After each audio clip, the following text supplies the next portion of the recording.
There's this Igbo adage that says, "Onye ajụjụ anaghị efu ụzọ." What it simply means is that he who asks questions does not miss road. You don't have to be ashamed to ask questions. So also it is in marriage. Before you get married, there are some important questions you need to ask. If you don't ask those questions when you are about to get married, eventually, when you get married, these questions that were not asked might pose problems in your marriage. So it's very important for you to ask questions that are necessary. If you know things that are bugging you, if you know things that you feel will be an issue, you ask the questions so that when you get married, there will not be issues. My name is Sandra Ezeji Anyaele. I am your marriage foundation coach. As always, I want to welcome all those that are new to my YouTube channel, and I want to say thank you to my returning subscribers. Then if you are here and you are thinking, should I subscribe? Should I not subscribe? Please subscribe to this life-changing channel. In today's video, I'm going to talk about 10 important questions you need to ask before marriage. These questions will help you to know if you are going to move the relationship to the next level. The first question you need to ask is concerning your genotype. Yes, I had to put this one first because every other question that we are going to talk about today hinges on this. If you have found out that your genotype is AS, for instance, if there's S in your genotype, please, the first thing you need to find out from your prospective partner is whether this person also has an S in his or her genotype. You don't have to be selfish about these things. Do not say we are so much in love that you neglect important things. If there's S in your genotype, it then means that you are going to be careful when you are choosing a partner. And one of the things you talk about as soon as you start a relationship that you know will lead to marriage is to tell the person you are intending to get married to about your genotype, and then ask the person what his or her genotype is as well. This is not a matter of saying we are in love, we love ourselves so much, we can't do without each other. No, this one is not love. You don't have to say, after all, love endures all things. No. If you intentionally ignore this question and get married, what it means is that you did not put your children into consideration. That's just what it means. And this is pure selfishness because you already know you have married according to you out of love, but now what about the children? Why will you bring innocent children to this world only for them to suffer when you already know the implication of marrying someone that the genotype has an S? So this is one of the major questions you need to ask, but unfortunately some people ignore it. They don't ask this question. So please endeavor to ask this question. It will help your marriage. Don't forget that if you don't ask about your genotype, when you eventually give birth to children, these children will always have crises. Is that what you want for your kids? I'm sure your answer will be no. So please ask about the genotype before any other thing.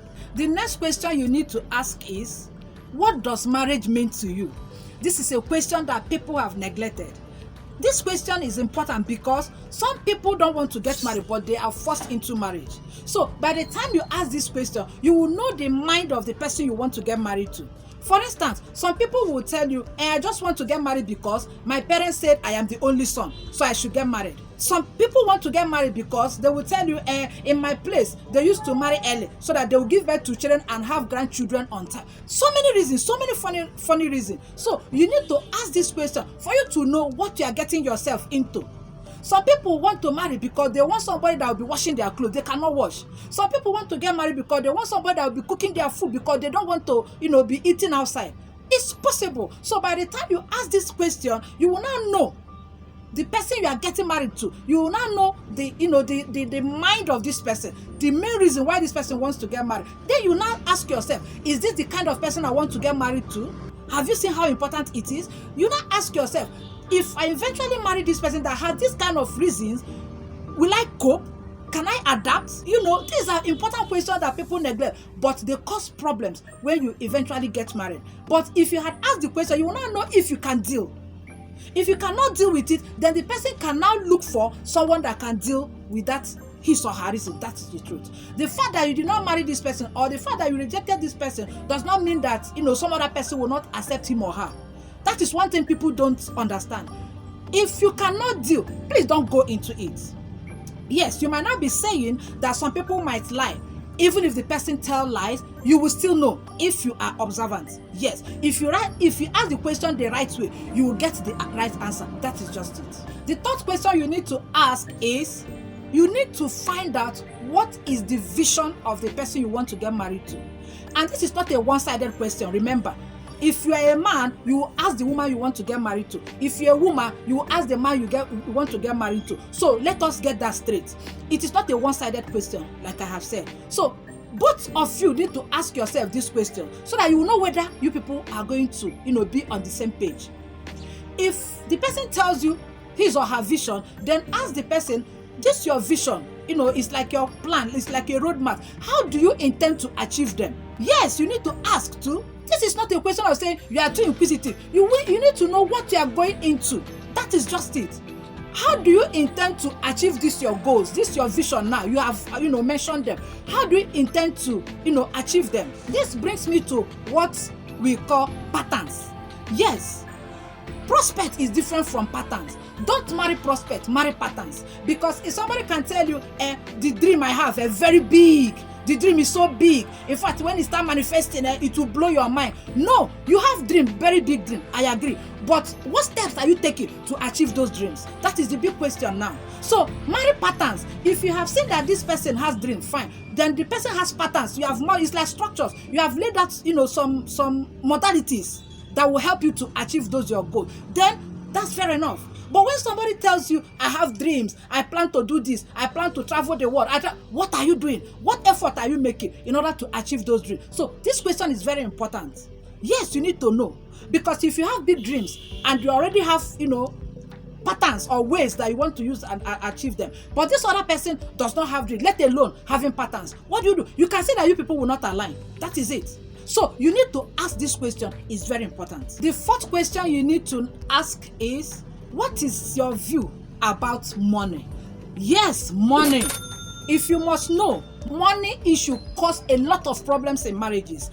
And to be honest with you, I didn't know about it. I knew that money is important in marriage, but I did not ask this question.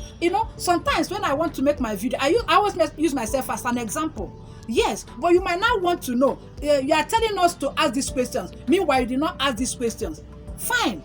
I did not know about these questions. Yes, I did not know how important these questions were. I did not. I have to own up to that. It's not very easy for me to come here and be this vulnerable. But I have to tell you because it's a mistake that I made and I know where it led me. But I am telling you this so that you don't make that same mistake. Is it not fair enough? Is it not good? Am I not being fair? Yes, I ask this question because, sometimes when I talk about some of the mistakes I made, and how I am talking about it so that people coming after me will not make that same mistake. I know that some people will feel, you made the same mistake, allow us to make the same mistake. Very well then, if you want to go ahead and make the same mistake, it's up to you. But my duty, I have the mandate. Yes, it is my mandate. I have taken it upon myself to correct some of the mistakes that I made and then to teach people how they can, have successful marriages. That is my mandate. I want to help you to have successful. It is possible to have a successful marriage. I am not saying that my marriage is not successful. It's not what I'm saying. But there are some areas in my marriage that I had to struggle to be where I am today. That is the truth. So those are some of the things I am letting out there so that people will learn. Now, when you talk about money issues, it will help you to know who is the spender and who is the saver. That is one thing it does for you. Don't just decide, anyhow, we'll be spending money and doing things the way we like. No, you don't have to do that. Like I mentioned, in my own case, I did not ask this question. I was making money.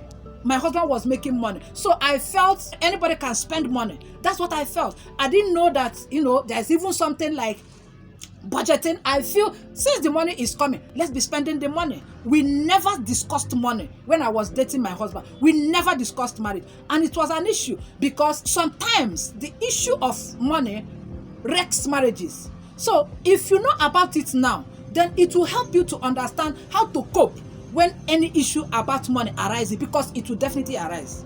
That is just the truth. It will definitely arise. So by the time you talk about money, ask the person, how do you see investment? By the time you discuss this issue, you will now find out if this person is, financially literate. It's very important. You will find out if this person is somebody that likes to owe. Some people love owing. They don't care. They will tell you that Nigeria is even owing. How much am I even owing? So these questions will help you to understand the way this person even feels about money.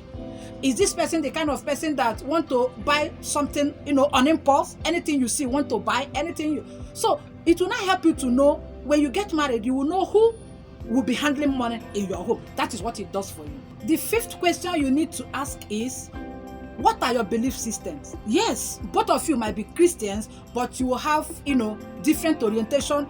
You will have different thought patterns. Your thinking can be critical, it can be, logical and all that. So you don't say because both of us are Christians, you don't talk about things pertaining to Christianity.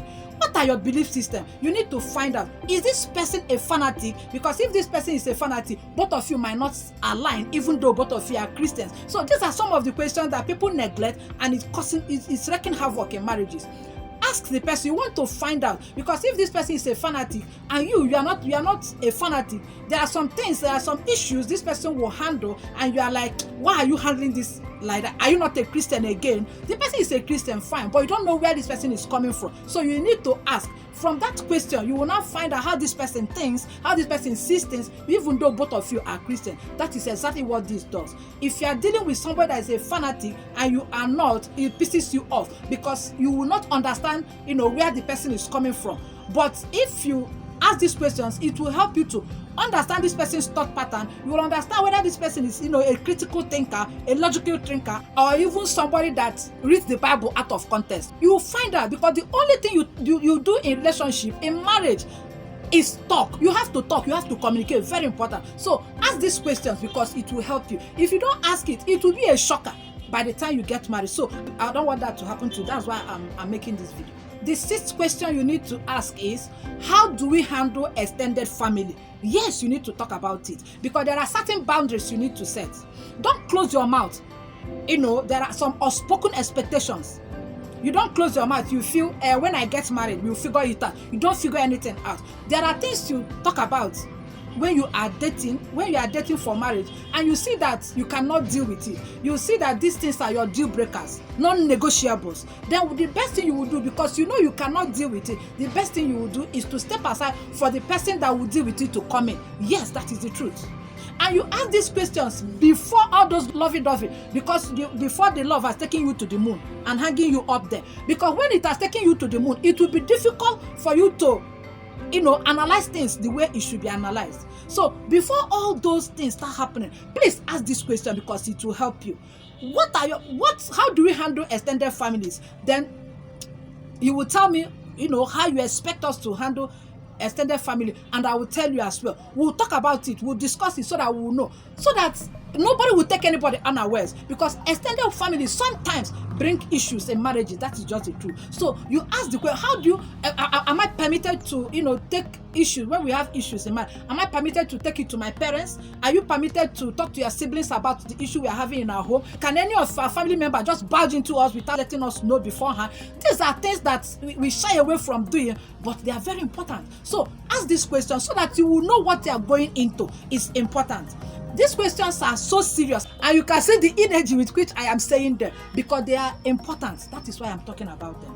The seventh question you need to ask is, how many children should we have? Not just that, how soon should we start having them? If you have watched my videos, I made a video on how I got married when I was in uni, and how I even had my first child when I was also in uni. So these are the questions you need to ask. How many children are we going to have? Then, how soon should we start having them? If you're a student, for instance, are we going to wait until I graduate? If you're a working class lady and you want to further, maybe you just finished school and you want to, go back to school and get your master's or something, should we wait until I'm done with that? These are things you need to talk about, so that you'll not be taken unawares. Like in my own case again, we did not talk about how soon we'll start having children. We talked about how many children we will have. Yes, we did that, but we did not talk about how soon we should start having them. Yes, that is just the truth. So you need to ask this question, so that it will help you to know when you have your children, when you start having your children. And sometimes too, for no just reason, children will not come, even though you want them at a particular time. So you also need to ask whether this person, will consider IVF. Yes, Some people will tell you that IVF is bad. Some people will tell you it's not bad. You need to also find out if children are not coming, or even if we give birth to children and we only have female children, what is your view? Are you of the opinion that female children are not important? These are questions that people don't talk about. But when they get married, they will see these things and it becomes a problem. But if you had talked about it, it will help you to know the kind of person you are going into marriage with. So some people even go as far as asking, how do you see surrogacy? Yes, some people, these are the questions you ask. How soon should we start having children? It's very important. So you ask this question and it will help you in your marriage. The 8th question you need to ask is, where are we going to live? Maybe when you people were dating, you were staying in Abuja, for instance. Now, after getting married to this person, both of you will decide to remain in Abuja or relocate.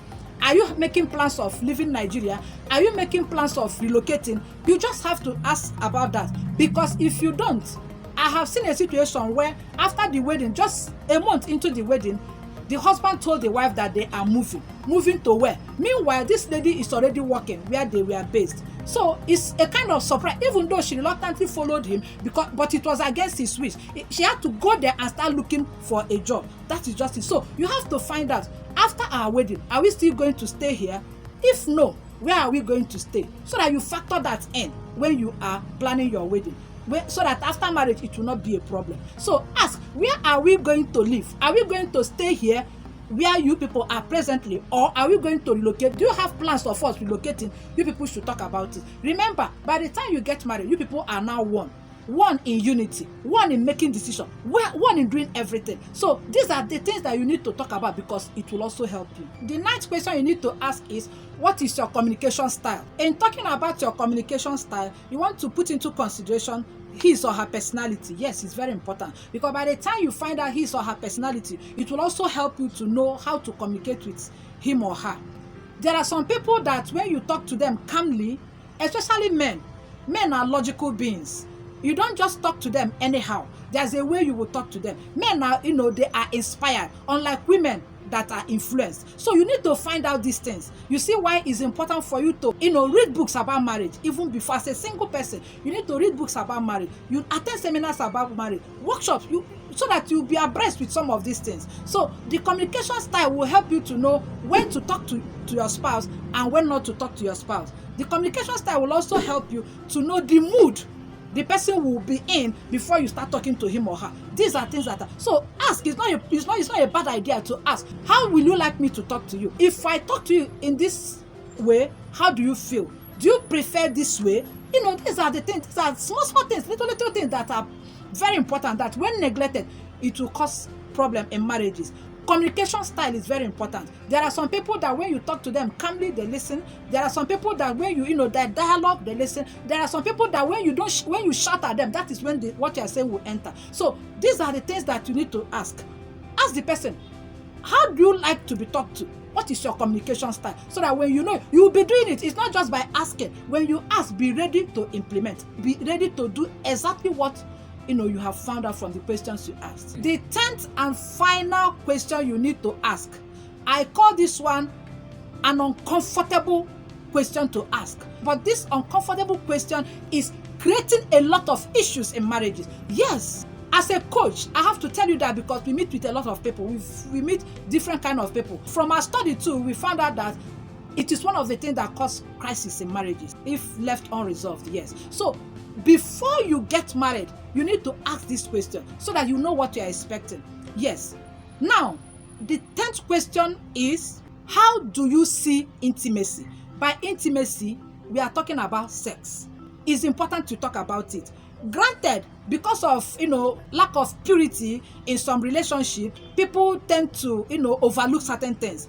Even in our homes, how many of us we are told about this by our parents, especially our mother? Let me put it that way. As a girl child, were you told about it when you were getting married? I know your answer is no. Even if you were told about it, were you told the importance of this intimacy in marriage? I'm sure your answer is no. Sometimes parents shy away from doing these things, and it's not good. I know that it's lack of ignorance. I know that very well, because what you don't have, you don't give. That's just the truth. But now, this is 21st century. There are so many things that we frown at that if we continue like that, it's going to cause deeper problems. So what do we do as parents? Our duty now is to educate our children on this. We call it sex education. Very important. Especially when your girl child wants to get married. Especially when your boy child wants to get married. The father comes into play. The mother comes into play. Now, ask the question so that you will know there are something we call sexual fantasies, especially if you are not experienced. Like in my own case again, I was not experienced. Yes, I was not. So I did not ask the question because I felt, because I'm not, I did not even tell him. I said, in my mind, I would let it be a surprise. But that was wrong. But that was what I knew as at that time. So ask the question so that you even know what you are expecting. If there are things, like for myself, there are some things I heard and I read too, and in my mind I was like, no problem. Shebi, I will get married. When I get married, I'm going to do this, I'm going to do that. But lo and behold, because I didn't ask the question, because I did not tell him my expectations, my fantasies, the things that will sweep him off my feet, because I did not mention them, he didn't know, so I don't blame him. So if you are inexperienced, if you are not experienced, you need to talk about this thing so that you will know what you are going into, so that the person that you are even getting married to will know what you are expecting, and how he or she will do well to achieve that. That is just the truth. So I had to leave this one the last so that I will have to expatiate on it. This is an area that we frown at. This is an area that is also causing problems. Yes, but if the way you talk about all these other things that I've mentioned is the same way you talk about it, yes, it's very important. The same way you ask these questions, money issues, family issue, children issue, is the same way you talk about it. So that by the time you now get married, it becomes very easy for you. So that you don't become a stranger to the person you are married to. Talk about it so that love will not be whispering again. We want love to be loud. Express it. Any way you want it to be expressed, you tell your partner. Talk about it. We are not saying that you must practice it. It's not what we are saying. But we are saying that you talk about it. After all, both of you are grown adults. Yes, you talk about it so that you know what you'll be expecting and how your partner will deal with that. It's very important. So I hope these questions will help someone out there. I hope these questions here will help you to understand that keeping quiet is not the answer. Keeping quiet will not help you. Keeping quiet will not solve the problem, because these problems you will see if you don't ask this question. By the time you get married, you will see this question and it becomes a huge problem, and you start running up and down looking for solution. Meanwhile, these are things that you should have handled or taken care of when you people were dating. So it's very important. I hope my video has made sense to you. Please share this video in the comment section. If there are things that you think that we should also ask before marriage, let's have your thoughts in the comment section. I did not exhaust all. These are just the 10 that I feel are important. I know there are many more. Please, in the comment section, like I always say, my videos are meant to help people. Please, if you know anything that you can contribute so that people will learn, we are all learning. Share this video and turn on your notification button so that anytime I upload a new video, you'll be the first to know. I love you so very much, and I'll see you in my next video.